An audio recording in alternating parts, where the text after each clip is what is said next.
Yule atakayenisaliti yuko nami hapa mezani. Ni nani msaliti Bwana?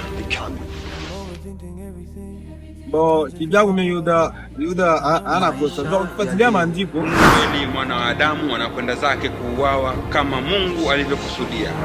Sasa mu Biblia kuna nafasi kwa banamkondane Yuda kama alifanya makosa. Mu Biblia fasi yenyewe wanakondane Yuda kama Iskarioti ambaye baadaye ndiye aliyemsaliti. Maisha ya leo.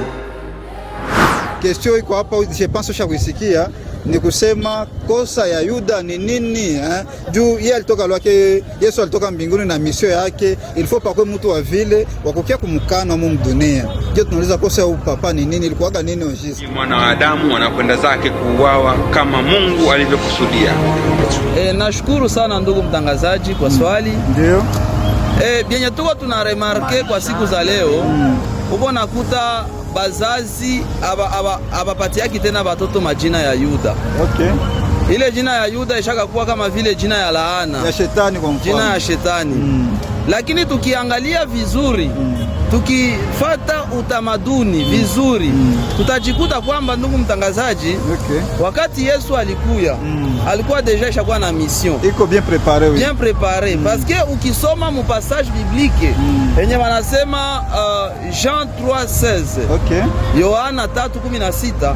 Inasema kama Mungu alipenda ulimwengu na ndiyo maana alituma nani? Mwana wake wa pekee. Ili ule mwenye atamwaminia akuwe na uzima wa milele. Ile kutumwa ya Yesu kutoka mbinguni kuja hapa deja ilikuwa ishakuwa prepare akufe. Na ingine inaenda kutuonesha kama kweli bilikuwa prepare. Kumbuka wakati Yesu anaikala na wanafunzi yake, iko na prepare pake au Pasaka. Aliambiaka wanafunzi yake, kuna mtu ambaye atanitoa kati yetu hapa, kuna mtu atanitoa. Ukisoma Mathayo 16 mstari wa 21 inatuonesha vile vyote vile. Inasema kama kuna mtu ambaye atanitoa. Kisha wanafunzi wakamuuliza hivi, bwana Rabi, metre, ni nani njo mwenye atakutoa?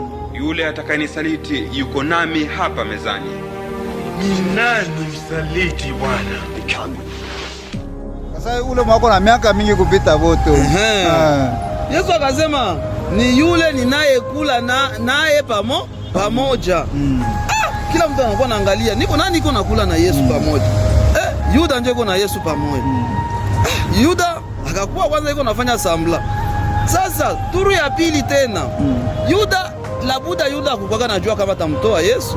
Kwa sababu ni mission ilikuwa isha kwa prepare. Prepare il faut pas que mtu mwatamtoa huyo. Kosa souvent surtout kosa ya bwana ilikuwa ni nini? Sasa kutimiza maandiko ou bien huyu bwana ni kizani pale kwa jinsi kwa hali ya kidunia. Ule bwana iko na kosa kwa sababu alimtoa Yesu. Lakini kwa hali ya kindani ya kiroho ule bwana alitimiza maandiko. Kwa sababu gani? Kuna nafasi moja yenye Yesu anasema hivi, anamwambia hivi Yuda, anamwambia weye utanikana kwa kunibusu. Yesu akamwambia kweli utanikana kwa kunibusu. Misiko bien préparé. Okay. Na Yuda labuda kukana najua kama atamkana Yesu kwa kumubusu. Lakini Yesu ndiye alimwambia utanikana kwa kunibusu. Yuda akasema kumbe ilifo ni mubusu juu nitimize andiko. Na kutoka kule anambia ule bwana mtaona mimi na busu ninapiga beze. Njoo huyo ule mtabamba. Ndio mwenye mtabamba. Na ile kubusu ilitoka wapi? Kwa Yesu. Sasa en bref, tuambie wa Kristo nini? Baache kumlaumu Yuda au bien Wakristo ambao wanatusikiliza kwa saa hizi. Yuda tuache kumlaumu. Tusimulaumu sana. Kwa sababu ni mtu mwenye alitimiza andiko. Na labuda angelitimiza lile andiko, labuda tungekuwa sauvé par Jésus Christ. Labda tungekuwa sauvé, mais tulikuwa sauvé pourquoi? Parce que Yuda alitimiza andiko ya samani ndugu yangu. Manake mu Biblia sasa vile jinsi nakusikia unaonekana huko mjuzi wa Biblia kidogo. Sasa mu Biblia kuna nafasi kwa banamkondane Yuda kama alifanya makosa. Mubibilia fasi yenye wanakondane Yuda kama alifanyaka makosa. Maisha ya leo.